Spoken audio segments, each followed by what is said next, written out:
No, they opened up night one. God, we're still there, but we'll move quickly now. Becky Lynch versus Rhea Ripley. Mommy versus the man. And again, Rhea had a band. They had a lot of bands, a lot of musical performances on these two nights, but they look. I don't remember what their name was. I didn't write it down. They looked like death metal Devo kind of. They were, but Rhea Ripley looked. She's a superstar. She is so far ahead of the most of the other women on the roster or in the business that you can't use the same scale. And she's so young. There's so long for her to get in the movies. They mentioned that Becky Lynch had strep throat, temperature of 102. That sucks to be sick on the week of the big show. What's it like working ringside, let alone a match, if you're that sick? Oh God, it's the shits. Sometimes, literally, depending on what you're sick with. In this case, being a sore throat and a fever, she had to feel horrible physically and head, and not be able to just be able to breathe properly. But it always that's like one of your worst fucking fears is you're featured on a big show and you come down with something that's unavoidable. But she worked through it, and that was the thing, is that it almost sounded like a Kerry Von Erich excuse, but it was legitimate, but it could play into what eventually happened, because she didn't win, so that at least there's some out there.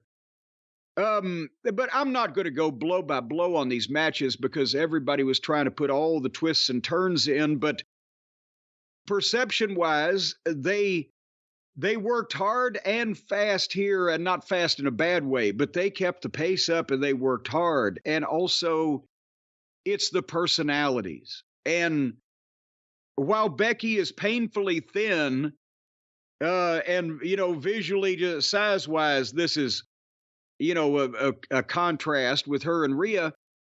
The aggressiveness and the personality she makes up for it. The people are behind her, et cetera, et cetera. But these two throw better punches and forearms than half of the fucking AEW guys, all of the Japanese guys that they import over here, and half of the Americans on the AEW roster, the men.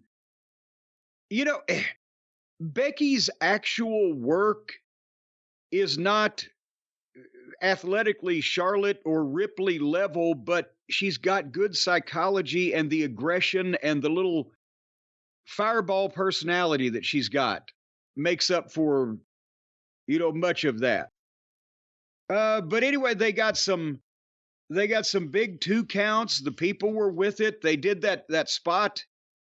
Did you see that where Rhea picked her up in the electric chair and they went over the top rope and Rhea landed on her feet with Becky still on her shoulders and gave it to her on the floor? Amazing.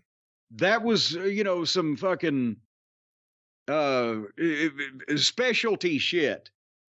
And again, they did a lot of big moves, but they sold in between. It wasn't just a video game. It was a struggle. They built it very well. And then finally, Becky, they were fighting on the top rope. Becky was going to try the rock bottom off the top, but Rhea escaped and did the riptide to the turnbuckle and then a riptide in the ring. Boom, 1, 2, 3.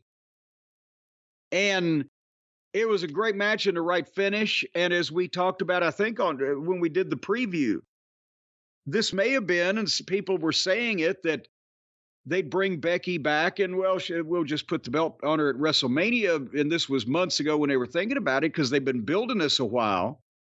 But there's no reason to beat Rhea. If Charlotte was back, right, there's no reason to beat Rhea. She's hotter than any woman has been since the last time Becky was hot or whatever.